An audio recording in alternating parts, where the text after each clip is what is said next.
Mais sur l'âne vient Jésus, l'agneau de Dieu. L'agneau qui va mourir à la fin de la semaine pour eux. Son sang va couler.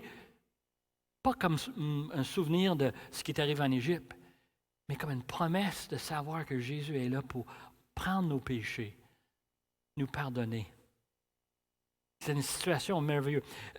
Moi, à chaque fois que je lis les Écritures, je suis émerveillé de voir comment Dieu a cousu à travers l'histoire son histoire. Il n'y a rien qui lui échappe. Chaque détail, chaque événement, chaque chose qui arrive dans l'histoire, qui arrive dans nos vies, est conduit par le Seigneur. On peut penser que c'est une histoire pénible, horrible, mais de l'autre côté, ça peut être une source de joie de savoir que Dieu est en contrôle de chaque événement. Et si les choses arrivent, c'est parce que lui, il l'a permis. Lui, il l'a voulu. Lui, il l'avait dans son dessein. Et quand Jésus est rentré, tout le monde est excité. Et c'est drôle un peu parce que je suis sûr que la personne qui était le moins excitée parmi toute la gang, c'était Jésus lui-même. Il savait pourquoi il venait à Jérusalem. Et ce n'est pas pour devenir roi. C'était pour être le sacrifice. Jésus est rentré ce lundi à Jérusalem avec les Hosanna. Les Juifs sont là pour célébrer. Ils sont venus de partout, des pèlerins de gauche et de droite. Ils s'en viennent au temple. Le temple est énorme, le temple est merveilleux. Et Jésus rentre le mardi matin dans le temple et qu'est-ce qu'il fait? Il chasse tous les commerçants. Il pousse dehors. Il dit, ça c'est une maison de prière. Ce n'est pas une place pour faire du business. Il les met dehors. Il nettoie le temple pour qu'on puisse vraiment adorer Dieu. Il répond aux questions de la foule. On a des questions pièges qui sont posées par les pharisiens et les sadduciens. Ensuite, Jésus revient et il attaque justement les pharisiens et les sadduciens, leur système de religieux qui est faux. Il va le prendre et il va tout faire pour montrer comment est-ce que c'est pas ça qu'on doit faire. Et en Jésus, lorsqu'il fait toutes ces choses, il est en train de perdre l'intérêt de la part du public. Ceux qui ont arrivé lundi avec des hosanna, vendredi, ils vont être rendus avec des quoi? Avec des crucifix-le. Tellement qu'ils vont changer de fusil d'épaule. Ils vont vraiment prendre un autre point de vue. On n'en veut pas de lui. On veut quelqu'un qui va nous enlever les Romains. Quelqu'un qui va rendre la vie facile. Quelqu'un qui va mettre de la nourriture dans nos assiettes. Quelqu'un qui va nous enlever les maladies. Les Juifs, ils n'en voulaient plus de Jésus. Lui, il attaquait le système religieux et les autres, ils ont dit, wow, attends une minute. Mais les disciples, parmi tout ça, ils restent excités. On sait par la question qu'ils posent, on sait par la façon qu'ils agissent. Les disciples, ils ont hâte parce qu'ils savent que Jésus est le Messie. Ils savent que c'est le roi. Et ils ont vraiment hâte qu'il prenne sa place. Ils ont hâte qu'il va chercher à débarrasser les Romains. Il va les libérer. Et eux, ils vont avoir le privilège, comme ses disciples, de prendre leur place à son côté, je veux dire. Et ils vont prendre leur place comme adjoints dans l'administration de ce royaume qui va prendre la place. Eux autres, ils ont hâte. Ils sont excités. Moi, l'image que j'ai, c'est des enfants la veille de Noël. L'arbre de Noël est là, les cadeaux sont tous là, et ils sont tous excités. Ça s'en vient. Attends demain matin. Est-ce que tu ne vois pas ça, les disciples? Ils sont contents, ils sont fiers. Là, peut-être Judas qui ne l'est pas. Judas qui va aller faire une entente avec les prêtres et avec les pharisiens pour amener Jésus. Mais les 11 autres sont prêtes. Et verset 5, on a lu, il sort du temple. Matthieu nous dit qu'il sortait du temple. Et quand il sortait du temple, eux autres, ils parlaient de ce qu'il y avait de plus beau, de merveilleux. C'est ce temple. Et il faut comprendre, le temple n'est pas le temple qu'on imagine. Moi, je ne pense pas que nous sommes capables de bien visualiser ce qu'ils autres y avaient. On avait le temple de Salomon qui était merveilleux, fantastique, un merveille. Et puis ensuite, on l'a détruit. On a amené le peuple d'Israël en exil. Et on a passé 70 ans en exil. On est revenu, on a bâti un temple. Le temple qu'on a bâti, c'était pas fantastique. C'était un temple, oui, on faisait les sacrifices, mais c'était bâti comme une forteresse. Et il faut que tu penses un peu, c'est des gens qui étaient en exil, qui sont revenus, beaucoup d'opposition, ils ont bâti une grosse bloc, un gros bloc de pierre. Mais dans l'an 20 avant Jésus-Christ, le roi Hérode, qui n'était pas un juif, cherchait à avoir le respect des Juifs comme leur roi. Il a décidé de leur faire un cadeau. Et le cadeau qu'il a décidé de faire, c'est de leur construire un temple comme les Juifs voulaient. De faire un temple qui était vraiment un honneur à Dieu, quelque chose de grand, de merveilleux. Et Hérode a commencé. Les disciples, dans Luc 21, sortent. Il fait maintenant 50 ans que le temple est en construction. En passant, il n'était pas fini. Ils l'ont terminé 30 ans plus tard. Un total de 80 ans pour bâtir un édifice énorme. Ceux qui ont visité la Terre promise, ils ont vu, je pense que Luc, tu l'as vu, c'est une montagne, c'est plat, il y a une couple de mosquées là-dessus, c'est pas grand-chose. Dans le temps de notre Seigneur, c'était énorme. C'était grand. Hérode, il dépensait une fortune pour monter justement ce temple. Et les Juifs, ils avaient toutes sortes de problèmes avec un païen qui leur donne un temple.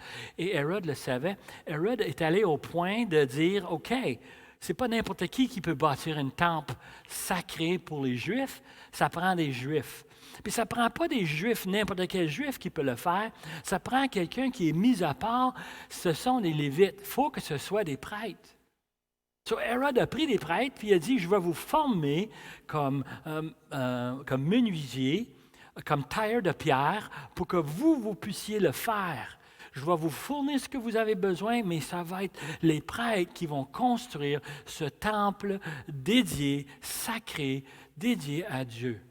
Et les Juifs, évidemment, ils n'ont pas dit non. Ils ont dit, wow, ça c'est un cadeau. Et ils ont mis le paquet. Ils ont mis le paquet. Le temple était couvert de marbre blanc. Si tu descendais le mont d'Olivier pour venir au temple le matin, le soleil se lève en arrière de toi, il éclaire le temple devient blanc, éblouissant. Ça faisait compétition, on nous disait, compétition avec le soleil.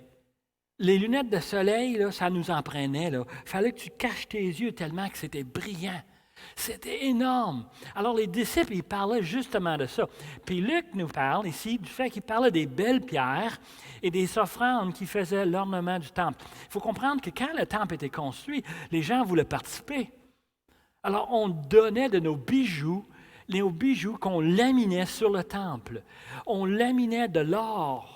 On mettait ça brillant avec marbre blanc, avec de l'or, décoré avec des diamants, des émeraudes, toutes sortes de pierres précieuses. Et quand les disciples sont là en train de sortir, Matthieu nous dit qu'ils sortaient du temple le mercredi soir pour descendre le vallée, pour traverser le petit ruisseau Kédron et puis monter de l'autre côté sur le mont des Oliviers. On nous dit que Jésus allait là à chaque soir pour passer la nuit dans le jardin, loin du mont des Oliviers. Et puis, il allait sur le mont des Oliviers, puis il pouvait regarder en arrière. Matthieu nous dit que Jésus s'est assis, puis que les disciples, ils venaient lui parler. Mais Jésus donne une douche froide aux disciples, qui sont émerveillés par cette grande temple. Et il leur dit quoi? Il dit, regarde-les maintenant, parce que tu ne le verras plus après.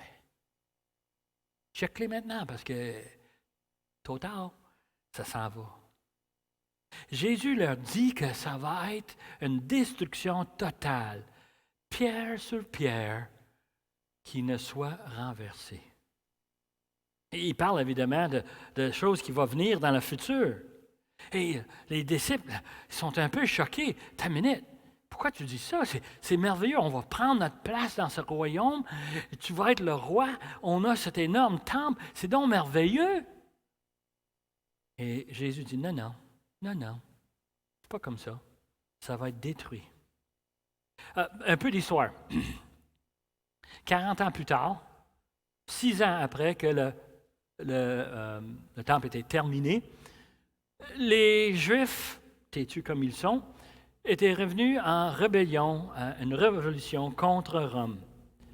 Et l'empereur a dit, j'envoie mon général avec ses armées, il va aller entourer Jérusalem et il va régler cette révolution. Le général Titus arrive sur le site et puis il vient, il entoure la ville. Les Juifs se sont entêtés, ils n'ont pas accueilli, ils l'ont barré, ils sont restés dans la ville, ils ont barré les portes et ils ont resté là littéralement en opposition aux soldats de Rome. Et les autres, ce qu'ils ont fait, Joséphus nous raconte ça dans ses écrits, ils ont pris tous les arbres. Puis quand je dis toutes, je dis toutes. Ils ont toutes rasé, complètement autour de Jérusalem. Ils ont tous pris les arbres, ils les ont plantés à côté de la muraille et ils ont mis le feu. Ils ont nourri le feu. Ils ont continué à brûler pour chauffer les pierres du muraille pour qu'ils soient des miettes, pour qu'ils se désintègrent avec une chaleur si intense. Ils ont pu pénétrer à l'intérieur de la ville. Ils ont tué les Juifs qu'ils ont trouvés là. Et le général voulait conserver le temple. Ils avaient donné des instructions, touche pas au temple, c'est tellement beau, on va le convertir en temple à Rome, ça va être si merveilleux. Mais les soldats, ils semblent ne pas avoir écouté. Les soldats, ils disaient oui, mais les yeux étaient sur l'or, sur les diamants, sur les émeraudes. Les autres ont vu les ornements, puis on dit on les veut dans nos poches. Ils ont commencé à défaire. Et quelqu'un a mis le feu dans le temple, ça a brûlé. Et ce qui est arrivé, c'est que le feu était tellement intense que l'or a fondu entre les pierres. Et c'est rendu entre les pierres. Les soldats ont dit, c'est pas grave, on enlève les pierres, on gratte l'or, on met l'or dans nos poches. Ils ont complètement détruit le temple pour être capables de prendre tous ces ornements duquel les disciples regardaient. Oh, c'est donc merveilleux. Quelque chose de grave quand tu penses, hein? C'est comme ça que Dieu a tissé les prophéties et il a démontré que justement Jésus, il ne trompait pas. Pas un pierre sur pierre. Tout pour obtenir les pierres précieuses. Alors, Matthieu nous dit que Jésus est assis sur le mont des Oliviers et que les disciples sont venus lui poser une question. Marc était un peu plus détaillé. Il nous dit que les disciples en question, c'est Pierre. Vous n'êtes pas surpris, n'est-ce pas? Pierre, Jean, Jacques et André arrivent et lui posent cette fameuse question. Et tous les disciples voulaient avoir la réponse. Ils voulaient savoir quand. Ils demandent, Maître, quand donc cela arrivera-t-il et quels signes connaîtront les choses à arriver? 2 questions. Quand et quels signes?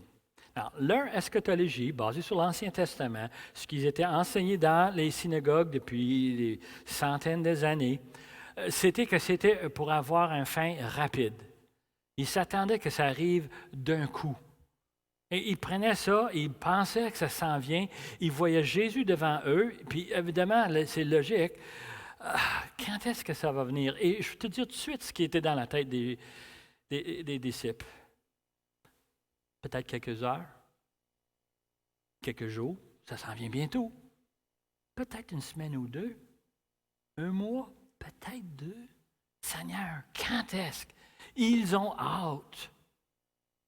Et leur point de vue, ils sont confondus par ce que Jésus leur dit. Jésus leur dit qu'il va détruire le temple, puis les autres, ils sont confondus parce que, le temple, c'est la chose la plus grande, le plus merveilleux, le plus beau qu'ils ont jamais vu. Joséphus nous disait que c'était le plus beau bâtiment dans tout l'Empire romain. Il disait qu'il n'y a rien qui se compare au temple. Et les autres, ils viennent de se dire que ça va être détruit. Mais wow, de quoi tu parles, là? Et là, Jésus doit prendre l'opportunité pour corriger leur mauvaise compréhension des choses à venir.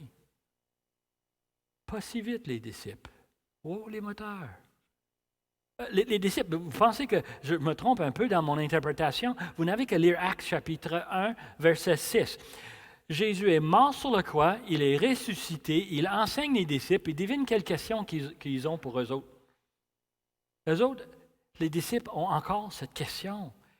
Ils disent en verset 6, alors les apôtres réunis lui demandèrent, Seigneur, est-ce qu'en ce temps que tu réétablis le royaume d'Israël? Eux autres, ils ont encore leur eschatologie qui dit qu'il y a un royaume qui s'en vient. Et ça s'en vient bientôt, ça va arriver imminemment, n'importe quel instant. Et Jésus répondit. Et je trouve la réponse de Jésus fascinante. Pas pour les disciples, mais pour nous. Il dit quoi?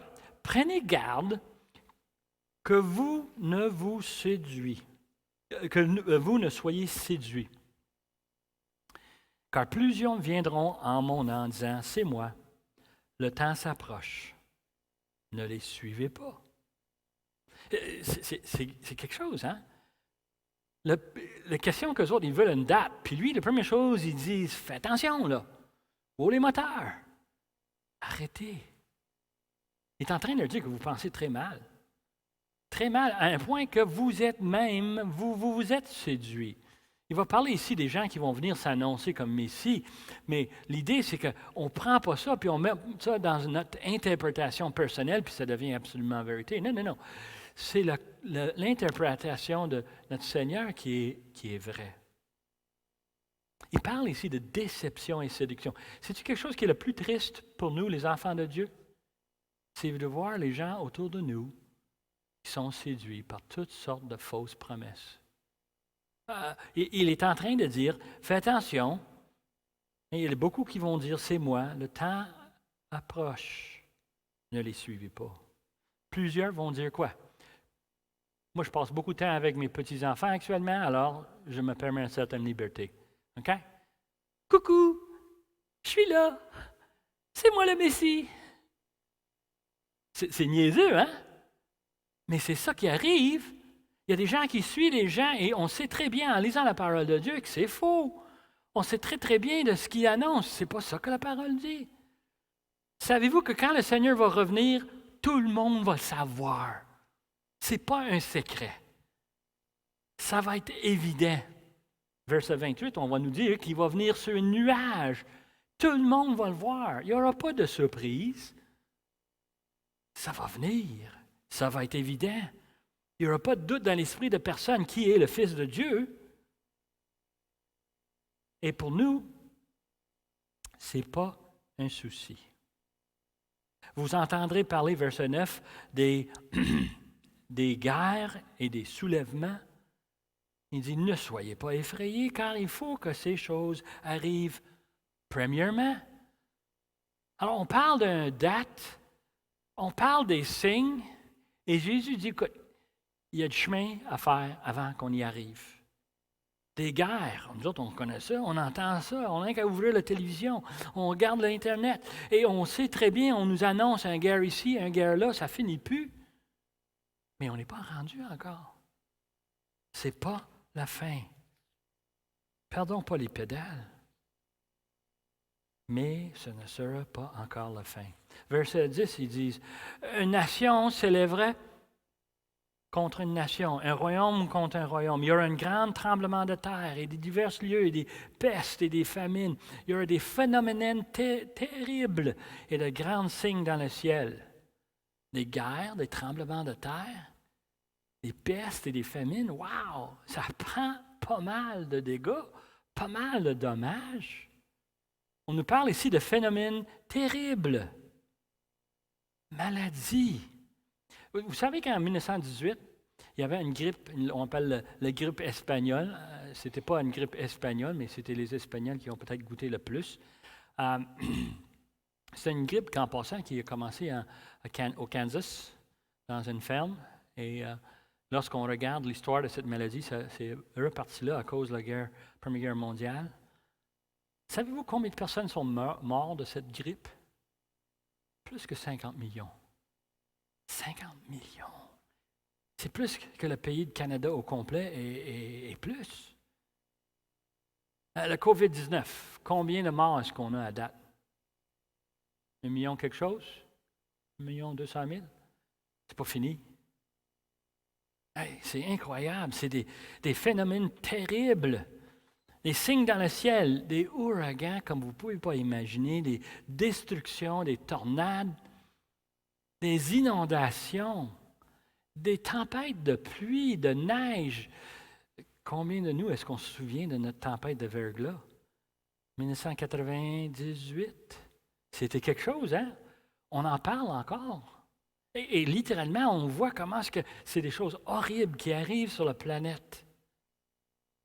Mais ce n'est pas la fin. Verset 12 nous dit, « Avant tout cela, on mettra la main sur vous et on vous persécutera, on vous livrera aux synagogues, on vous jettera en prison, on vous mènera devant les rois et devant les gouverneurs à cause de mon nom. Cela vous arrivera pour que vous serviez de témoignage. Mettez-vous donc dans l'esprit de ne pas préméditer votre défense, car je vous donnerai une bouche et une sagesse à laquelle tous vos adversaires ne pourront résister ou contredire. Vous serez livrés même par vos parents, par vos frères, par vos proches et par vos amis. Ils feront mourir plusieurs d'entre vous. Vous serez haïs de tous à cause de mon nom. Mais il ne se perdra pas un cheveu de votre tête. Par votre persévérance, vous sauverez vos âmes. Mot-clé, OK? Avant tout cela. Jésus est en train de dire, attends une minute, avant que j'aille dans une explication détaillée de la fin des temps, je te dis des choses qui vont arriver en avance. Un, ça va rajouter une certaine valeur à ce que je vais te dire, une précision, une autorité. Mais aussi, ce que ça va faire, c'est que ça va vous faire réaliser comment est-ce que vous vous trompez.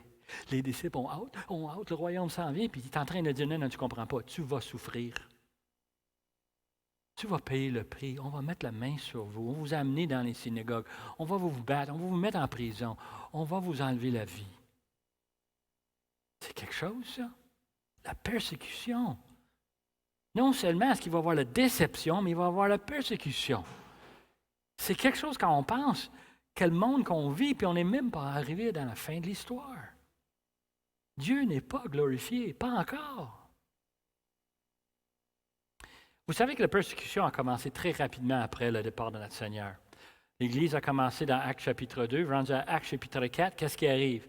On met la main sur Pierre, sur les apôtres, et on les fait souffrir. Et ça commence et ça continue. Les estimés qu'on a à date, ça vaut qu'est-ce que ça vaut, mais on croit, si on décompte le nombre de personnes, les croyants qui ont perdu leur vie à cause du Seigneur, à cause de leur témoignage. Le chiffre, ça arrive aujourd'hui à environ 70 millions de personnes qui sont mortes depuis la résurrection de notre Seigneur jusqu'à aujourd'hui. C'est incroyable le nombre de personnes qui ont donné leur vie pour que nous, on puisse avoir la parole de Dieu, qu'on puisse la connaître, qu'on puisse la comprendre, qu'on puisse l'appliquer dans notre vie, qu'on puisse se mettre notre confiance dans un Seigneur qui a donné sa vie pour payer nos péchés, nous amener avec lui. Combien de personnes ont donné témoignage et on est rendu à une situation aujourd'hui où le nombre de personnes qui meurent est incroyable. Partout dans le monde. Verset 17 nous dit qu'on sera haïs. Nous a haïs à cause de mon nom, pour la bonne cause. Vous voulez savoir la bonne cause? Vous n'avez qu'à lire cet après-midi Actes chapitre 7. Étienne donne une prédication duquel qui va mener à, il va être lapidé. On va le tuer. On ne veut pas entendre le message. On ne veut pas entendre la bonne nouvelle. Hein? Il dit qu'on ne perdra pas un cheveu de notre tête. Et moi et Nicolas, quelques-uns d'autres parmi vous, on a un questionnement. Attends une minute, j'ai perdu bien des cheveux de ma tête. Il ne parle pas ici d'une chose physique, mais il parle de quoi? D'une réalité spirituelle. Malgré le fait qu'on peut nous mettre en prison, qu'on peut nous faire souffrir, malgré toutes ces choses-là, même s'il nous enlève la vie, il ne peut pas enlever notre vie éternelle. Amen. Quelle bénédiction de savoir que nous, on va être protégés jusqu'à l'éternité. Il parle ici d'une persévérance qui est en fin de compte une évidence de notre salut. Il dit ici, par votre persévérance, vous sauverez vos âmes. On ne parle pas ici qu'on peut sauver nous-mêmes en restant fidèles jusqu'à la fin du temps. C'est pas ça. Chacun de nous savons comment nous sommes dans notre cœur pécheur. C'est très difficile d'être fidèle. Et on sait très, très bien, quand on lit ceci, on se pose la question, qu'est-ce que Jésus voulait dire? Marc est traduit différent. Et je vous le cite ici, Marc 13, verset 13. Il dit, « Vous serez haïs de tous à cause de mon nom, mais celui qui persévérera jusqu'à la fin sera sauvé. » C'est une évidence de notre salut. Vous voulez savoir quelqu'un qui est sauvé? Il ne quitte pas le Seigneur. Son témoignage reste fidèle jusqu'à la fin. Autour de nous, il y a plein de personnes qui ne veulent rien savoir de l'Évangile, mais nous, on l'a l'Évangile. Et chaque opportunité qu'on a pour parler, pour agir pour le nom du Seigneur, est une façon de dire, Seigneur, je suis fidèle. Et jusqu'à la fin. Récemment, on a enterré plusieurs de nos aînés. Un événement aigre et douce. Hein? Aigre dans le sens parce qu'on les manque. Ils sont précieux à nous. Ils sont chéris. Mais douce parce qu'on sait où ils sont. On sait qu'est-ce qui arrive. On sait que leur salut était bon jusqu'à la fin. Ils ont été fidèles jusqu'à la fin. Verset 20. Lorsque vous verrez Jérusalem investie par des armées, sachez alors que sa désolation est proche. Alors que ceux qui seront en Judée fuiraient dans les montagnes, que ceux qui sont au milieu de Jérusalem en sortent, et que ceux qui seront dans les champs n'entrent pas dans la ville, car ce seront les jours de vengeance pour l'accomplissement de tout ce qui est écrit. Malheur aux femmes qui seront enceintes et celles qui allaiteront en ce jour-là, car il y aura une grande détresse dans le pays et de la colère contre ce peuple. Ils tomberont sous la tranche de l'épée, ils seront emmenés captifs parmi toutes les nations, et Jérusalem sera fouillée aux pieds par les nations, jusqu'à les temps des nations soient accomplis. C'est proche, c'est plus proche, ça s'en vient. Jérusalem investi, le mot veut dire entouré. Entouré par des armées. Première réaction, c'est l'an 70. Quand Rome a envoyé cette armée pour entourer Jérusalem, qu'ils l'ont complètement détruit. Mais le mot ici, c'est des armées, c'est pluriel. Il parle ici de jour de vengeance. Et ça, c'est un problème parce que le mot jour de vengeance, c'est un mot, une expression d'Ancien Testament qui voulait dire c'est le jugement final de Dieu. Après le jour de vengeance, il n'y en a plus d'autres péchés. Le péché est enlevé. Les pécheurs payent pour leurs péchés. Alors, on parle ici d'un temps qui est différent. L'an 70, aujourd'hui, il y a plusieurs centaines d'années de péché qui a continué, et même aujourd'hui, on est dans un monde rempli de péchés. Il y a des gens qui croient que les choses vont devenir de mieux en mieux éventuellement et enfin le Seigneur va revenir. Moi, je ne peux pas voir ça aujourd'hui. Malheureusement, je regarde à gauche et à droite que je ne vois que de péché. Je regarde dans même ma famille, je regarde dans ma foyer, je regarde même dans mon cœur. Le péché est là. Et il me semble que le péché est un obstacle important, justement, que ce soit l'an 70. L'autre problème qu'on a, c'est qu'ici, on parle ici d'un jugement. Un jugement contre les Juifs, l'an 70, c'était définitivement un jugement contre les Juifs. Mais ici, on parle de le jour de vengement comme étant un jour littéralement de jugement contre les païens. Les païens ont continué à pécher. Et littéralement, on a dans ce passage, on a cette expression qu'on trouve à verset 22, pour l'accomplissement de tout ce qui est écrit. Ce que ça veut dire, c'est que tout ce qu'on a comme prophétie, les 220 prophéties qu'on attend, ça va venir accompli à ce moment-là. Et si je regarde l'an 70, je n'ai pas l'accomplissement des 220. Il y a bien des prophéties qui ne sont pas accomplies. Alors, on a un problème énormément avec l'an 70. On a un autre problème avec l'an 70, une qui est tellement importante à nous les croyants, c'est que c'est important de ne pas prendre un événement puis d'en former une théologie autour qui convient à notre façon de voir, notre point de vue. Tellement de systèmes sont bâtis, il faut qu'on fit tous les événements dans les systèmes qui sont conçus. Et de plus en plus, on réalise que c'est pas vrai, c'est pas logique. Le problème qu'on a avec l'an 70, c'est ça, c'était l'événement physique de la destruction et le jour de vengeance. D'abord, comment est-ce qu'on va interpréter les jugements qui arrivent? Les maladies qui enlèvent les vies, des tempêtes, des événements, des tremblements de terre. Les jugements qui viennent, c'est physique, mais ce n'est pas physique, c'est spirituel. Moi, je deviens très mêlé très rapidement, je m'excuse. Alors, on a un problème ici. L'an 70, ce n'est pas ça, mais l'an 70 est quand même un symbole révélateur de la précision, de l'autorité, de la prophétie de Jésus. Okay? Lorsqu'on regarde l'an 70, on dit c'est un exemple de ce que notre Seigneur parlait. Et moi, là, je regarde ça comme étant évidence que la vérité qui se trouve dans la parole de Dieu. En passant, juste quelques statistiques, juste pour le fun. Moi, je suis gérant de projet, j'aime beaucoup les statistiques. Okay? So, on regarde et on voit que Jésus a été foulé aux pieds des nations. C'est ça que Jésus a dit. Well, 14 fois dans l'histoire, on a assiégé Jérusalem. D'après les historiens, j'ai sorti ces petits faits. 14 fois qu'on a assiégé Jérusalem, 9 de ces fois-là, depuis l'an 70. Depuis la prophétie, 9 fois, on a entouré Jésus avec des armées pour le conquérir. On l'a attaqué, Jérusalem, 52 fois depuis ce temps-là. Depuis 2000 ans, 52 fois. On a changé possession de la ville de Jérusalem d'une nation à une autre 44 fois.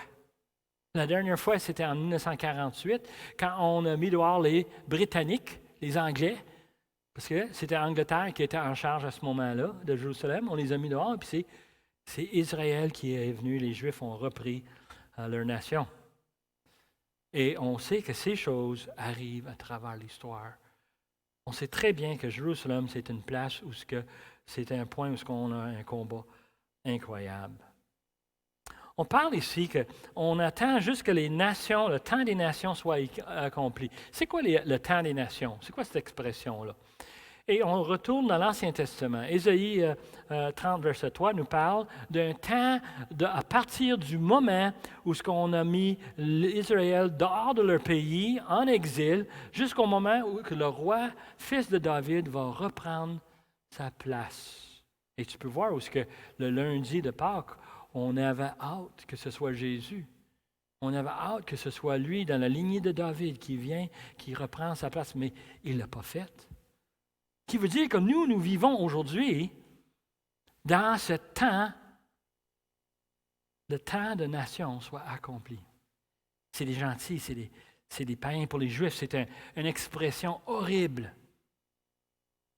Mais pour moi, et pour toi, je soupçonne, c'est un terme merveilleux. Vous savez pourquoi? Hein? Vous savez pourquoi? Parce que dans le temps de nation, qu'est-ce qu'on a fait? On a parti de Jérusalem et on a amené l'Évangile à gauche puis à droite. On l'a même amené à une petite ville de Shawinigan, où moi j'ai entendu l'Évangile et j'ai pu donner mon cœur au Seigneur Jésus, en sachant qu'il est mort sur le croix pour payer mes péchés. Moi, là, ça me fait sourire, cette expression, parce que ça me fait dire, moi, ma famille, on a entendu l'Évangile. Ce que les Juifs n'ont pas fait, le Seigneur a fait à travers les apôtres, à travers les chrétiens, à travers l'Église. Il est venu nous amener la bonne nouvelle. Et on peut dire amen à ça. On est dans les temps des nations. C'est pas fini. Il y en a encore d'autres qui ont besoin d'entendre l'Évangile. Il y en a encore d'autres qui ont besoin d'avoir nous en action pour apporter cet Évangile. Quand on a un comité missionnaire, ce n'est pas juste un objet, décoration pour l'Église. Non, notre comité missionnaire a un rôle important d'aider à continuer cette évangélisation qui se fait partout, que ce soit en Europe, que ce soit en Haïti, que ce soit en Amérique du Sud, n'importe où. On doit encourager l'évangélisation parce que c'est ça que Dieu veut. Dieu cherche sa gloire. Alors, Israël souffre sans leur roi, même aujourd'hui. Et les gentils, les païens profitent pour entendre l'Évangile. Verset 25 nous dit, il y aura des signes dans le soleil, dans la lune et dans les étoiles. Et sur la terre, il y aura des angoisses chez les nations qui ne sauront que faire. Au bruit de la mer et des flots, les hommes rendront l'âme de terreur dans l'attente qui ne surviendra pour la terre, car les puissances des cieux seront ébranlées. Hey, pensez-vous qu'on souffre aujourd'hui? Moi, j'ai passé une petite maladie depuis un mois et demi, et puis ça me préoccupait énormément, les médicaments, les réactions, les effets secondaires, un paquet de choses. Ça m'agaçait, ça me troublait. C'est rien. Aujourd'hui, je suis bien en santé. Je remercie le Seigneur pour les médecins, pour les médicaments. Je remercie le Seigneur pour tout ce qu'on a aujourd'hui, nous, mais c'est rien comparé à ce qui s'en vient. Le monde va souffrir de peur, d'angoisse, des terreurs incroyables. Ce n'est pas un réchauffement de planète qui va finir les choses. Nous, on entend les choses, on sait très bien, on a la technologie, on a des pratiques, des efforts. Je ne sais pas vous autres, nous autres, on fait du recyclage, on essaie de servir notre pot, notre compost. On essaie de tout faire pour protéger notre planète. C'est correct, ça. C'est pas ça qui va tuer notre planète. Non. C'est pas un virus, il va y avoir un autre. Je te dis tout de suite, après COVID-19, on va trouver d'autres choses. Ça va venir. Mais quand le Seigneur va revenir, ça va être si grave, le monde ne va pas savoir quoi faire. Et ils vont être en terreur.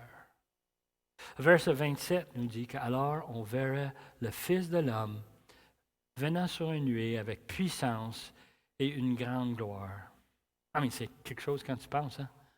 Le signe que les disciples cherchent, mais c'est lui. C'est lui le signe. C'est lui qu'on va voir. Tout le monde va le voir. Puis aujourd'hui, tu le sais bien, hein? Aujourd'hui, tout le monde va le voir sur leur téléphone, ils vont le voir sur leur télévision, ils vont le voir sur leur ordinateur, ils vont voir ça sur les grands écrans, ils vont le voir, parce que quand ça va venir, ne pense pas que quelqu'un est là en train de le filmer. Vous ne voyez pas ça? Moi, j'ai des petits-enfants, puis moi, je les capture, moi, là-dessus, là. Je ne le manque pas. Puis quand ils font quelque chose de cute, vite, on sort, on prend une photo. Vous le savez très bien. Aujourd'hui, on est dans un temps merveilleux où ce qu'on va voir le Seigneur.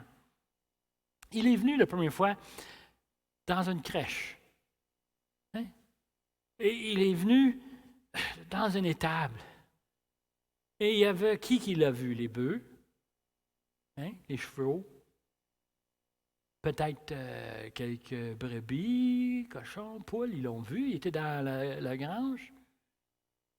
Quelques bergers sont venus, quelques mages. Il n'y a pas vraiment une grande visibilité dans une petite étable à Bethléem. Et la prochaine fois, verset 28 nous dit, on va tout le voir. Il va venir sur des nuées. Avec quoi? Avec une grande puissance et la gloire. Et vous savez, notre Seigneur, la fin de l'histoire, c'est sa gloire. Et on est émerveillés par ces choses-là.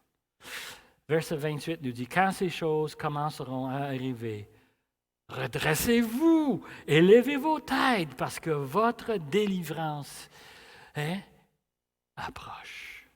Je trouve ça une conclusion fantastique à ce matin. À voir ces disciples qui sont démunis et qui sont curieux de savoir qu'est-ce qu'ils vont faire, quand est-ce que ça va arriver. Donne-nous des signes. Le signe va être si glorieux. Ce n'est pas pour tout de suite, mais ça s'en vient. Ça peut être bientôt. Et nous sommes privilégiés parce que ça nous donne encore du temps à annoncer l'Évangile. Ça nous donne encore un temps où on peut annoncer et prononcer son nom.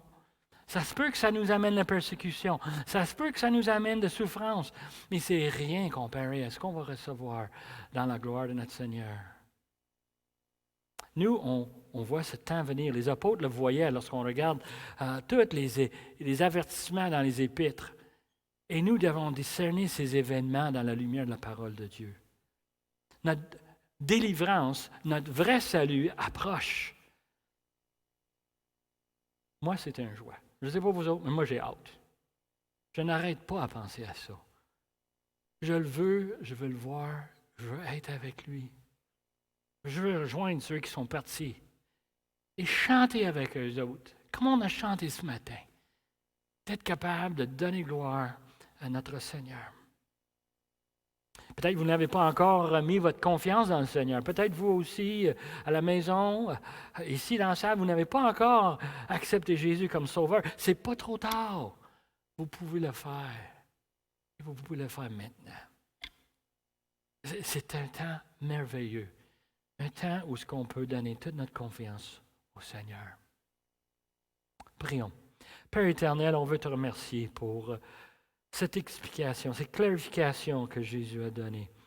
De comprendre que ce n'est pas arrivé encore, de savoir que ça s'en vient et de savoir que le moment essentiel, c'est quand tu vas te présenter. Quand tu vas être chez nous, quand tu vas venir sur les nuages, on va te voir. Ça va être un temps incroyable. Et Seigneur, on a hâte. Moi, j'ai hâte.